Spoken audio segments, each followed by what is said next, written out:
आता आज पहाटे आम्ही जेव्हा एक इलेक्शन कमिशनचं खोट्या वेबसाईटवरनं पण खऱ्यासारखं दिसणार हे वापरणार नाही आम्ही कधी, पण हे जे आम्ही बनवलंय नाव आहे मराठी आणि मेलोनी यांचं मी एक तिथं इलेक्शन कमिशनचं वोटिंग कार्ड तिथं आम्ही बनवलं.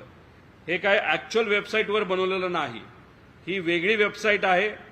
ती काही वेळ चालती, नंतर ती बंद करून टाकली जाते.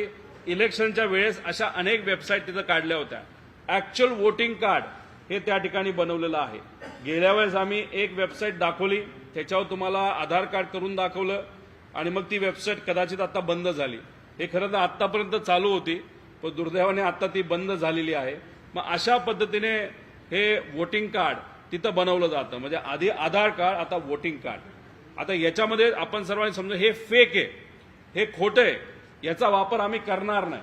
पण असे कार्ड जेव्हा तिथं मतदार घेऊन जातात आणि जेव्हा खोटे मतदान म्हणजे भाड्यावर आणलेले परप्रांतीय जी मुलं आपल्याकडे राहतात त्यांना अशा पद्धतीने कार्ड केलं जातं, माहिती भरली जाते, फोटो बदललेला जातो आणि मग ते जाऊन तिथं मतदान करतात आणि सगळा घोळ त्या ठिकाणी तिथं या सगळ्या गोष्टीचा होतो, असं आमच्या सगळ्यांचं तिथं मत आहे.